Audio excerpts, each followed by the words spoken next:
I'm your host, Maureen Metcalf. We are joined right now by Margaret Heffernan. I'm delighted to be here. Today we're going to talk about new leadership and how leadership is changing, which has been a theme of this series. We're at the International Leadership Association conference. Where do you want to start, Margaret? Wherever you're happy. So why new? Well, I think, and I'll oversimplify here for the sake of clarity, but I think the old leadership was somewhat technocratic. It put enormous emphasis and value on expertise, on planning and execution. Leaders were people who planned well, executed well, delivered, exceeded promises on time, under budget, etc., etc. And sometimes they did it with flair, and sometimes they did it in a very vanilla, understated, quiet kind of way. Jim Collins would say that actually the boring vanilla leaders were the better leaders. And for a while, I think that's what we meant when we talked about leadership. It's certainly what Collins meant when he talked about leadership.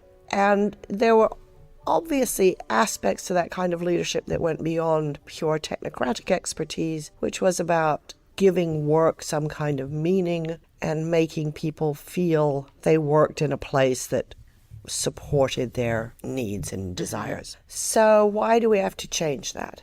Well, I think if it had actually consistently delivered what I've just described, we probably wouldn't have to change it. But the truth is that it has not delivered that the exceptional leaders that have been much biographied are truly exceptions, that we have seen scandal after scandal, institutional failure after institutional failure. We have seen lying and deceit and corruption and cheating to the point now that business as a whole is deeply distrusted. Business leaders as a whole are deeply distrusted. And probably if you asked what is the most present question in people's minds about business leaders today, the answer would be, why aren't more of them in jail? So that suggests that if it did work in the past, it definitely isn't working now. Well, and then to add to that, we've got political leaders that are... Yeah, we have some political leaders of incredible stamina, creativity, and fortitude, and we have some political leaders who have been in jail, right?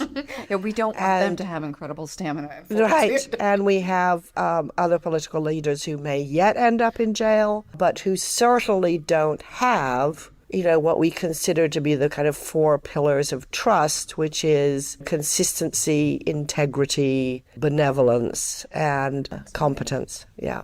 We have business leaders who really appear to be only out for themselves. And that's globally, that is both in public service and business. And so I think there's a huge, huge question mark in the public mind and among, those of us who study this as to what do we mean by leadership now? And do we have to throw out everything? If we don't have to throw out everything, what do we keep? And what do we need quite severely to redesign? And you have a point of view on this. Well, I have a very complex point of view, and I won't bore you with all of its many fascinating aspects. But I think one of the things that interests me most in this space is the fact that we can now map how organizations work. So we can diagram who connects to who, how often.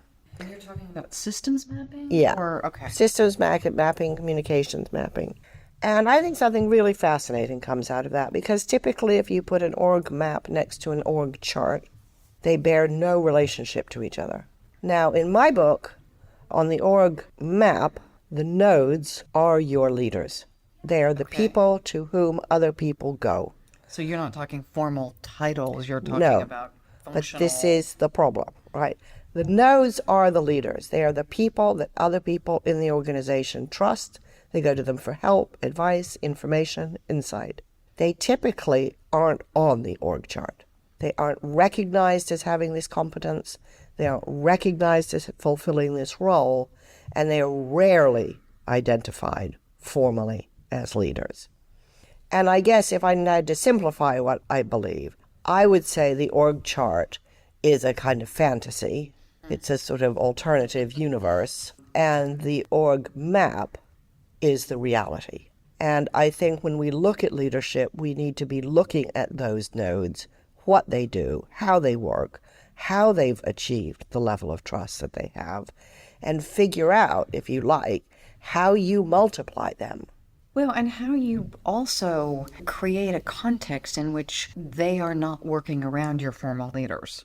Yeah, yeah. And in some cases, at great effort to work around Yes, people you're paying to that's do the right. job of leading. But I think people, if you say a leader is somebody people follow, that actually most of those people on the org chart aren't leaders. They have very big titles and very big salaries usually, and very big offices and very big egos often. But they aren't leaders because they aren't people whom other people follow.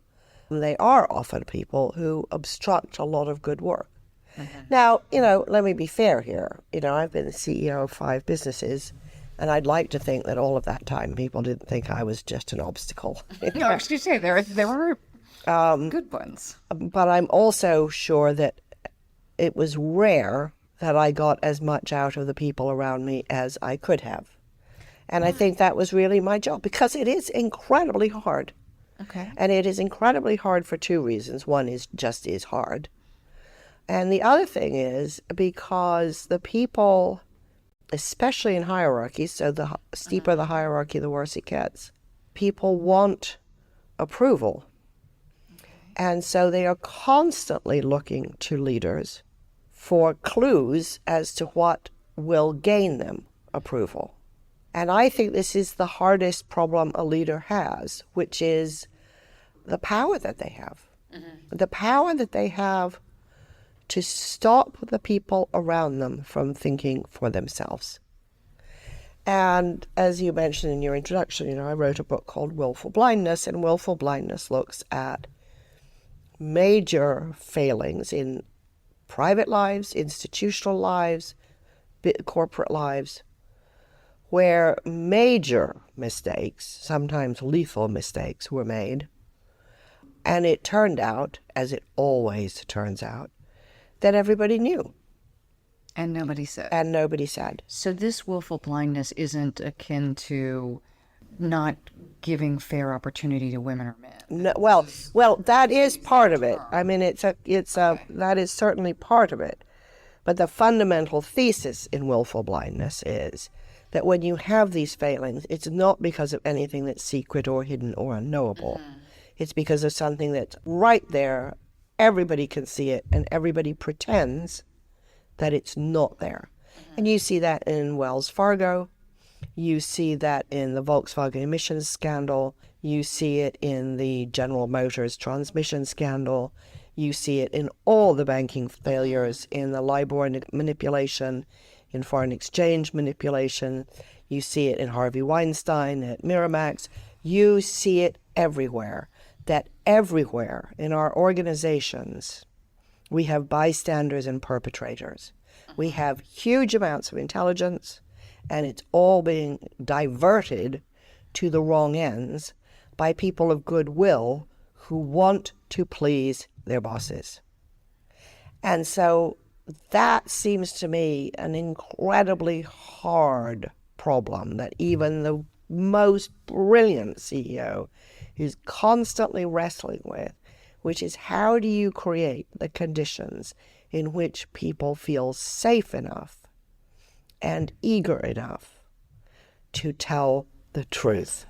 I want to stop for just a second and say something about the Weinstein thing. I had a conversation yesterday that some of the not speaking up comes at significant personal costs to women who are forced to perform acts that they would not do by choice. Right. So this isn't, I ignore that somebody kicked a dog or was unethical on a recording. But the thing is, the people to whom this was not happening still knew.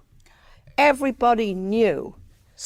And the reason it could continue for so long is because nobody had the courage to stand up. Not the victims. Asking the victims to stand up is really a bit rough on them.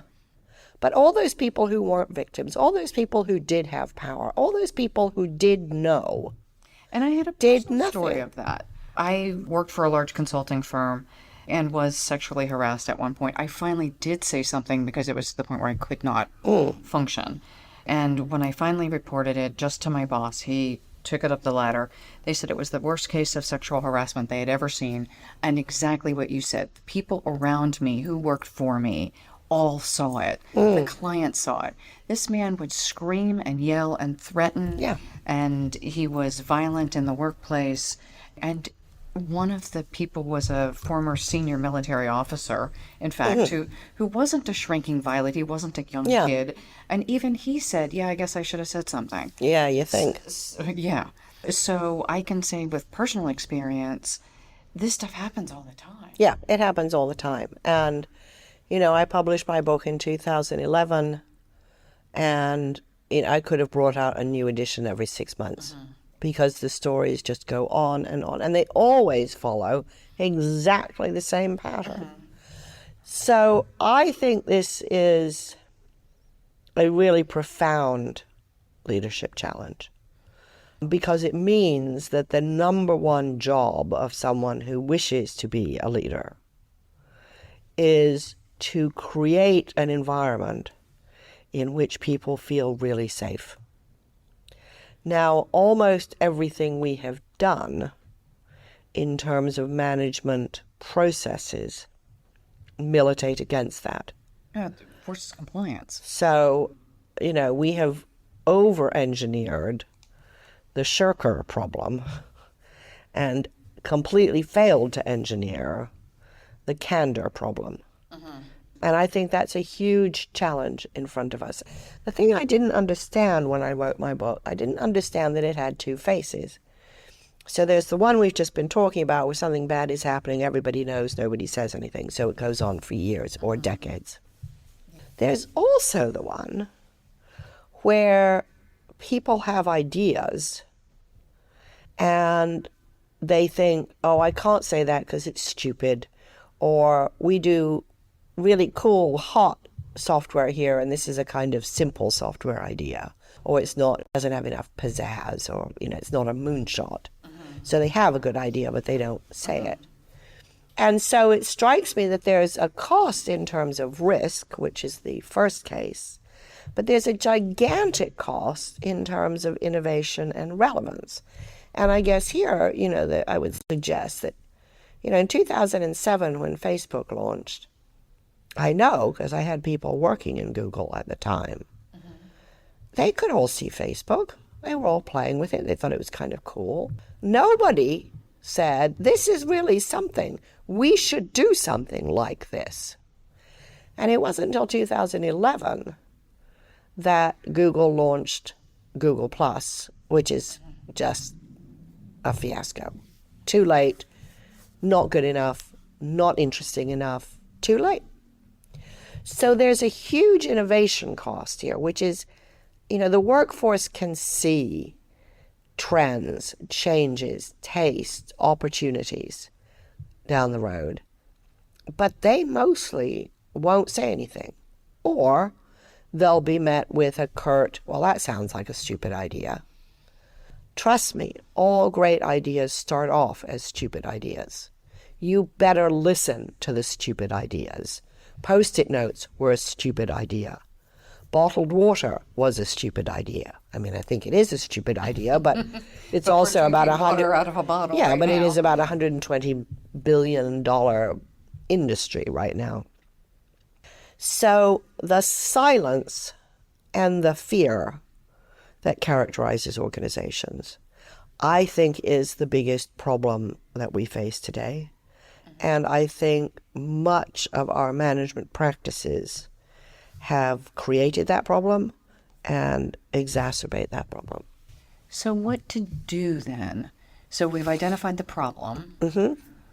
What does a leader of the future do? And how do they think differently? Well, I think the first thing is to just get rid of the shirker problem. Okay. So the shirker problem is probably a 5% problem. Right? The failure to innovate and the failure to identify risk early is a 95% problem. Okay. So just, forget marking everybody's homework. This is just inane. It degrades everybody. So then what do you have to do? You have to create an environment in which people feel safe. What makes people feel safe? And well, actually, even what makes people safe? And I guess for that, I turn to my sociology friends who study communities in times of enormous pressure, because we're talking about turbulence, right? And they look at communities under enormous pressure. It may be civil disobedience, it may be riots, it may be huge economic stresses and strains. And they notice, and this always happens, that in a single community you'll find, for example, a street or a couple of streets that are particularly dangerous, full of broken glass and broken windows and graffiti and so on. And right next to it, really clean, safe streets. So one of those streets is very resilient and the other one is not. And what's the difference? Well, they interviewed everybody about everything, and the only thing that they can pull out of it is the resilient street, the safe street, is a street where people know each other. Now, they don't know each other that well. They're not, in and out of each other's houses borrowing cups of sugar, but they know each other's names. They tend to know each other's kind of timetables, when they're around, when they're not. They probably know whose kids belong in which house. They may kind of pull in a bicycle if it's been left out overnight, on the lawn, and put it away at night. That kind of thing. They cover each other's back. And sociologists call that social capital. Now, I think it's the job of a leader to create social capital inside the organization, because I think that's the only thing that makes people feel safe. And I don't think it's actually a very hard thing to do, but what militates against it is that it feels very inefficient, because social capital compounds with time. So you have to give people time to get to know each other. You have to give them time together. And mostly, with our management hats on, we've done exactly the opposite. We've sliced and diced people into tasks so that at their most efficient, they hardly ever touch one another. And yet it is that relating that creates the glue. It's the relating that creates the glue. There's some really interesting research out of MIT that suggests that if the glue's good enough, or I could call it the mortar, if the mortar is good enough, it doesn't much matter what the bricks are made of. In other words, and I think this is fascinating, if you really had a very, very cohesive environment, you probably wouldn't have to be that careful about who you hired. Oh, really? Yeah. Because in a cohesive environment, people get the best out of each other, and it far exceeds individual intelligence. Okay. So, and you can see high-achieving teams are not teams with highest aggregate IQ, or one or two IQ superstars. And I'd say that's probably true of sports teams as well. It is true of sports teams. There's a wonderful example where it's the French women's relay against the U.S. team, and the U.S. team had the 3 fastest women in the world on their team. And they lost to the French. And why did they lose? Well, the women individually ran fast.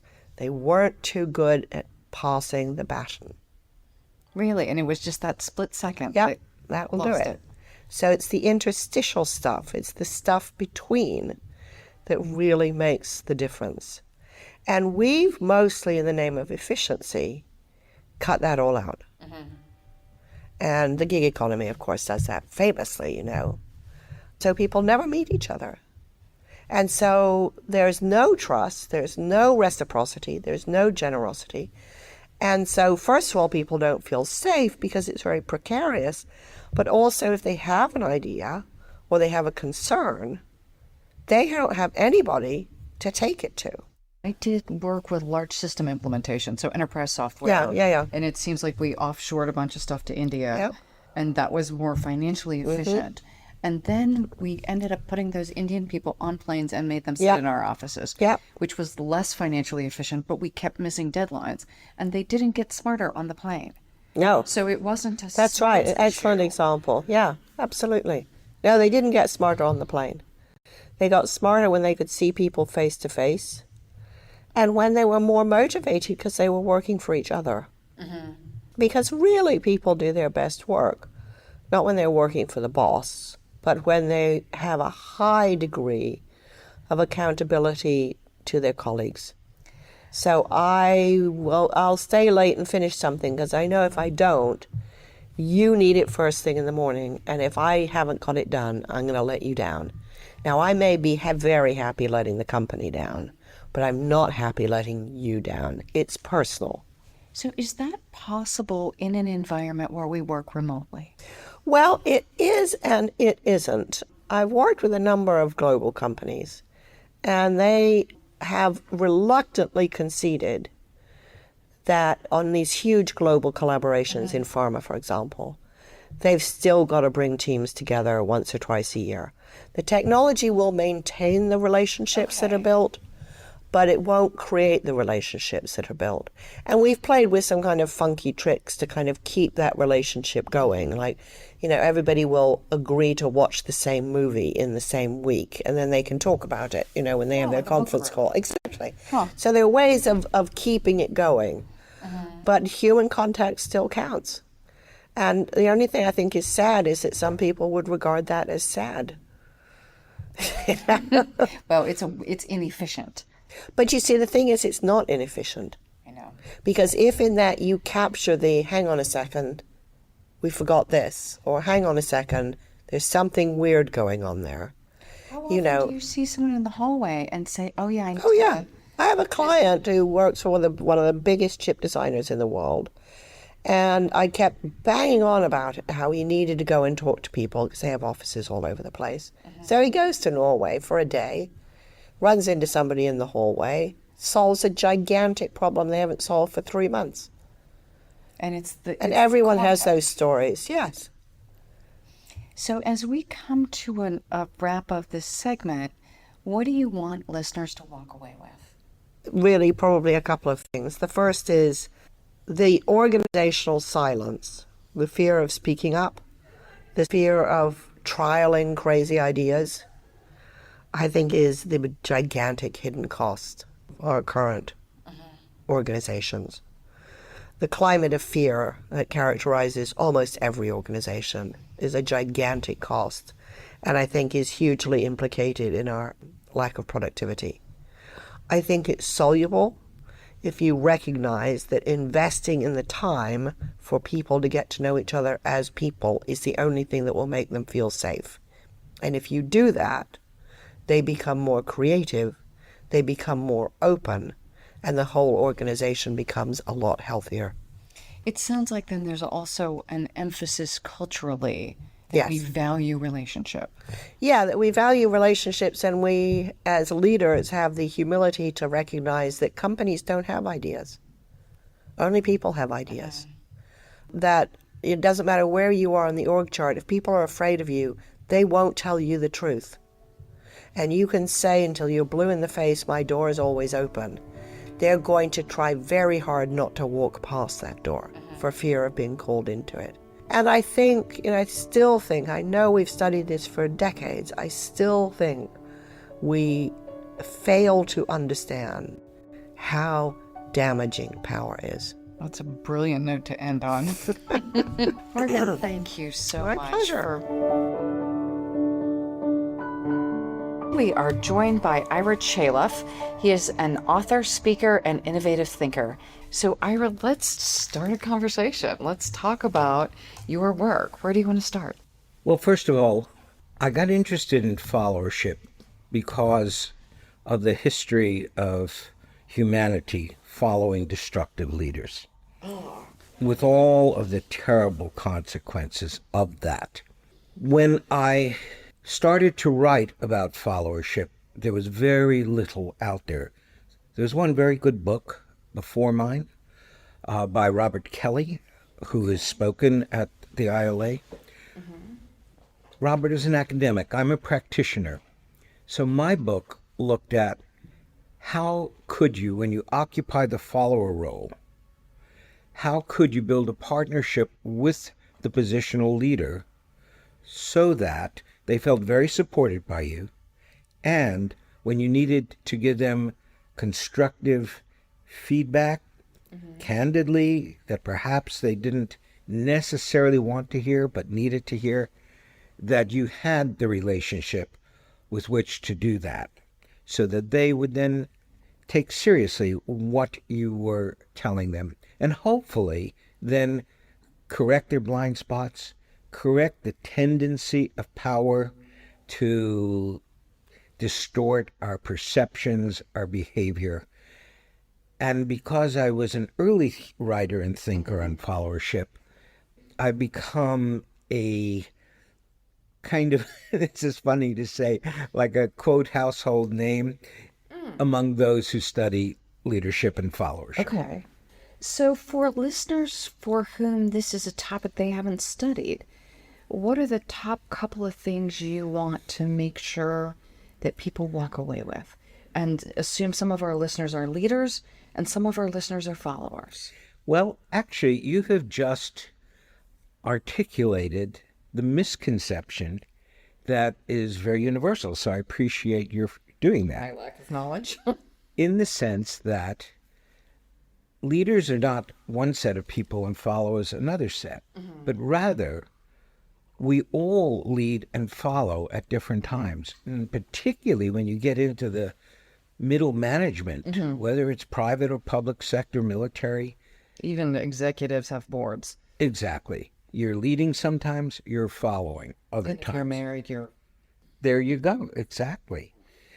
So what we are as a culture, we've just become absolutely enamored, almost crazy with leadership. Everywhere you go, there are programs to develop leaders.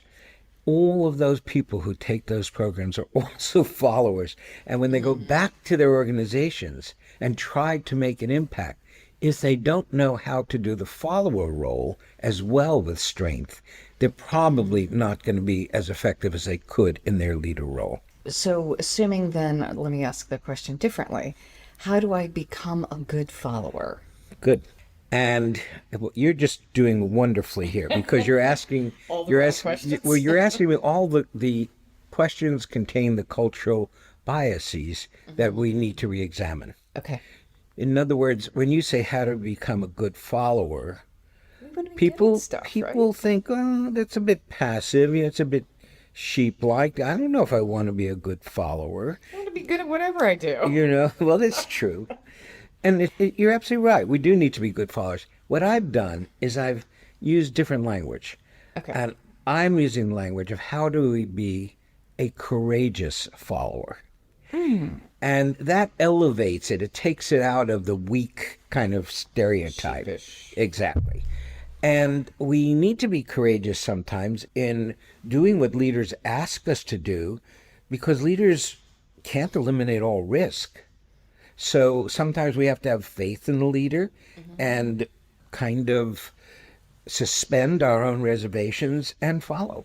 At other times, we have more information, more up-to-date information, even better analysis than the leader who's further removed from the action. And we know that what the leader's asking us to do actually is not going to have the outcome the leader thinks it's going to have. And there we need to be able to speak up, make our case effectively in dissent, and help the leader understand why we are encouraging them to rethink what they've asked us to do. And that does require, depending on the leader and their style, a wide range of skills. Absolutely. It requires an astuteness, it requires emotional intelligence, it requires a political savvy. One of the things that I've discovered in playing the role well, and I think this holds true for playing the leader role as well, is that although we're both united in service of the mission and the values that bring us together, we also all bring our own self-interest to work.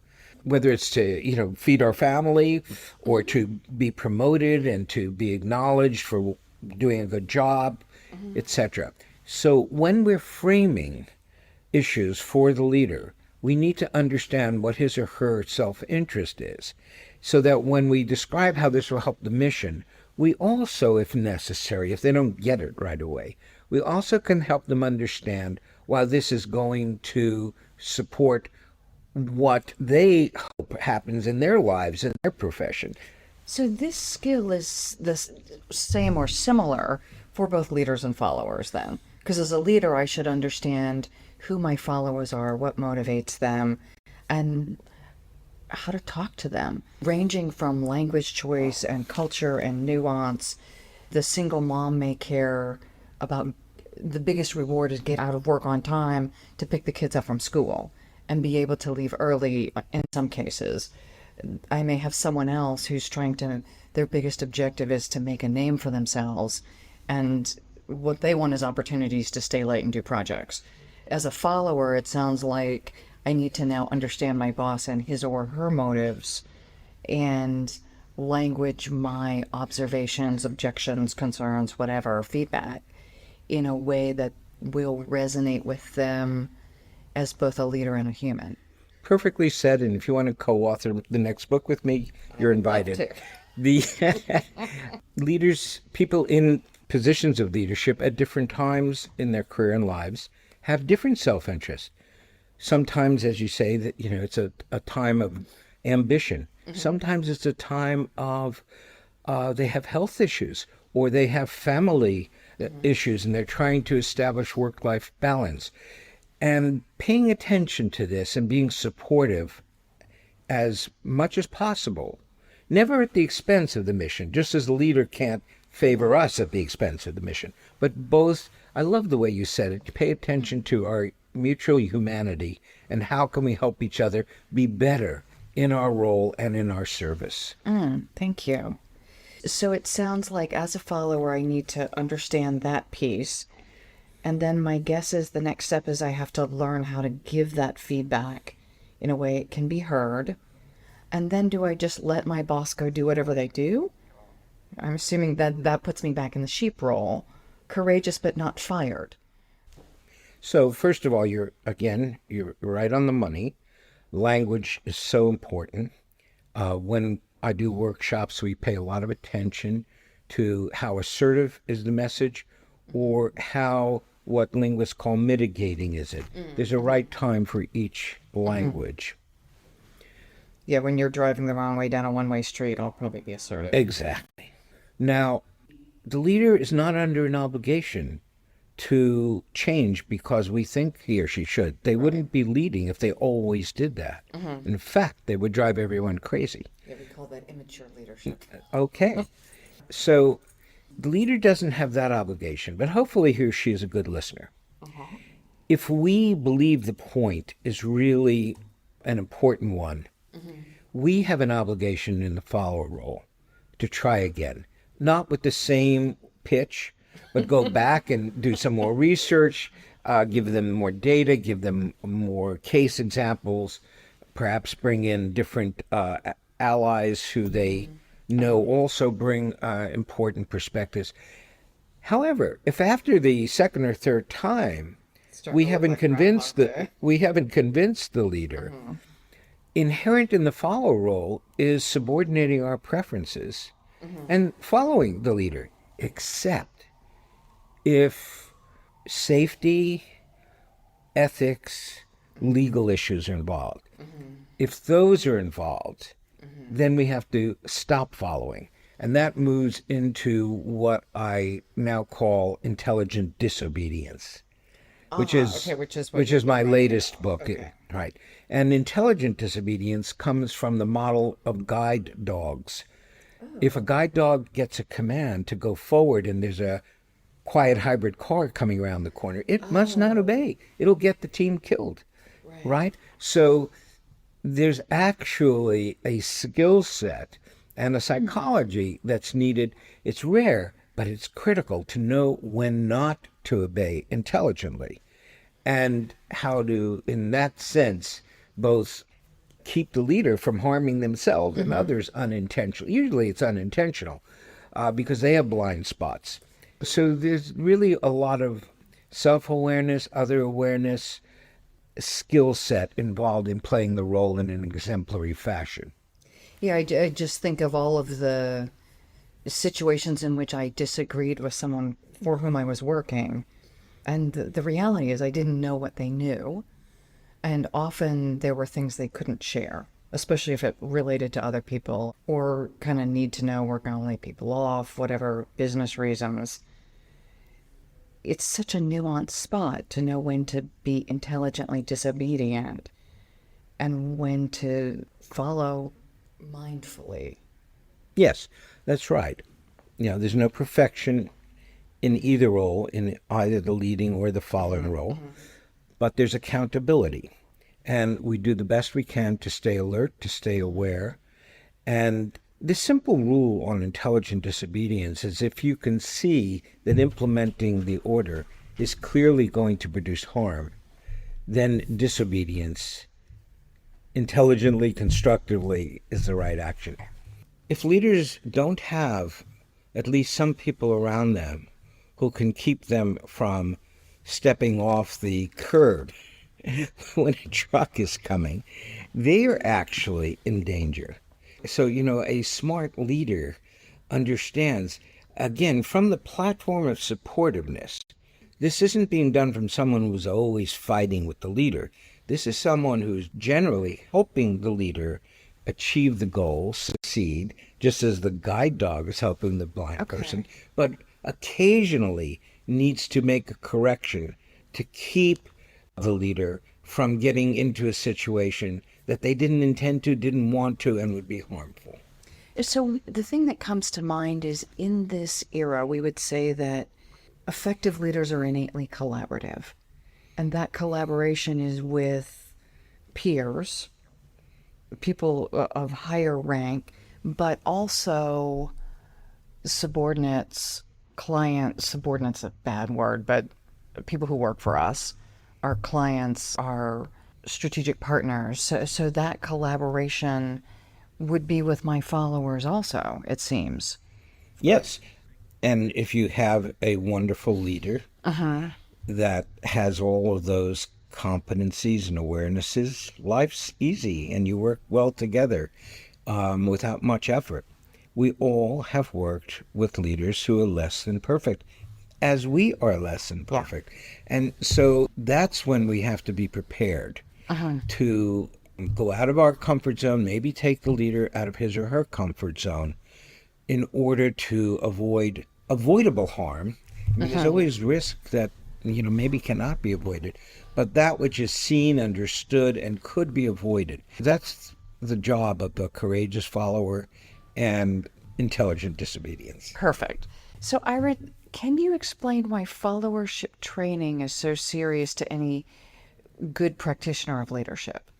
We spend billions of dollars training leaders, yet leaders are only effective if they have followers who are committed and energetic and interactive. Why do we think that leaders need the training but followers don't? There's a disconnect there. I mean, we have to have a sort of a theory of why is training valuable. Now, even say, well, the good leader will just sort of shape the followers. No, that's the old school way of thinking about it. What happens is the higher up people go in leadership, the more that their own success formulas tend to get rigid. Well, this got me here. I'm going to, being tough as nails got me. I'm going to be tougher as nails, etc. And at some point, whatever the virtue was that got them there becomes a vice. Now, it's the people closest to them who are in the positional follower roles that can see what they're doing, see the impact that is having on the organization, on the team. And if they have the relationship where they can, candidly have a conversation, maybe it's two-way coaching even, then the leader can keep adjusting, can keep growing in place. And that's what we need. We need to be continuously getting the best, not the worst, out of our leaders. So I believe that all the billions of dollars that we're spending will be far more productive and effective if at least some of that went into, you're being trained because you're a senior manager in your company and you're being trained in your leadership and your management skills for the 200 people below you, the 3 or 4 people above you in the hierarchy, you also need to be trained to manage those relationships well. So if we reframed it to managing up, We could. that language, I'm just thinking of what resonates with people who have worked so hard and whose identity is associated with the idea of managing. Yes, we can do that. And the only caution I have is that we're not talking about how to figure out how to manipulate the people above us. I think that's a good caveat and clarification. Yeah, we have to be authentic, just as leaders have to be authentic. People in the senior follow role have to be authentic as well. But yes, it's co-managing up and down, co-creating. To me, that is what collaboration is. You may be my boss, but we still, in some ways, collaborate to produce whatever we're trying to do according to our mission. You're absolutely right. And because we are in a hierarchy in most of our organizations, and I don't control your paycheck, but you control mine. You control my evaluation. You control my bonuses. You control my assignments. The distorting effects of hierarchy can now create distortions in our professional relationship, which would not be there if there wasn't the hierarchy. Well, and we're seeing that a lot right now in our media with some of the sexual harassment issues. Yes, we're seeing it there. And just take a look at all the big scandals, the Volkswagen scandal, the big banking scandals, the Wells Fargo scandal. And it's almost every week we're hearing about another major company where either the implicit or explicit pressures to make a target, make a quarterly result, pass a compliance metric is now being met falsely. And then it works for a little while, and then the company loses 1/3 of its share values, gets involved in a decade of litigation, lives are put at risk or even lost. And how are we equipping our people up and down the chain to know when they have to be a circuit breaker, to say, I know that looks like a good idea because it'll make us look good by the metrics that control your bonus and my bonus. Let me tell you why it's risky, and let me give you some better ideas on how we can approach this. That would be collaboration within a hierarchical setting. Just as you say that, it's all the way back to Enron, and I'm sure Enron wasn't the beginning of this. Absolutely. But People's life savings were lost. Yes. And Enron was cover Enron in some depth in my book, The Intelligent Disobedience, because the accountant that was pressured to falsify the numbers went home and wrote out a letter of resignation. And then she tore it up. And she went ahead and obeyed for 3 or 4 quarters until the internal auditor discovered what was happening.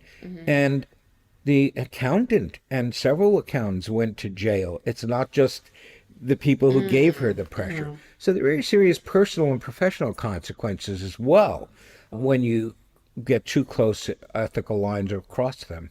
Interesting. So as we bring this to a close, what do you want our listeners to absolutely take away? I heard followership should be part of any good leadership program, that as a leader, I should also know how to collaborate and follow, but not manipulate the people to whom I report, and that there were processes and practices and skills, hard skills that I can learn to do better. What else do you want people to take away?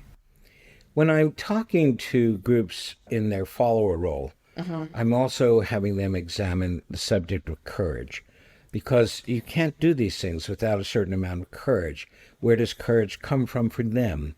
When I'm talking to those same people in the leader role, I'm telling them that they need to reduce the amount of courage needed to speak to them with candor. That's a wonderful point. So give us the name of your book again and how people would reach out to you.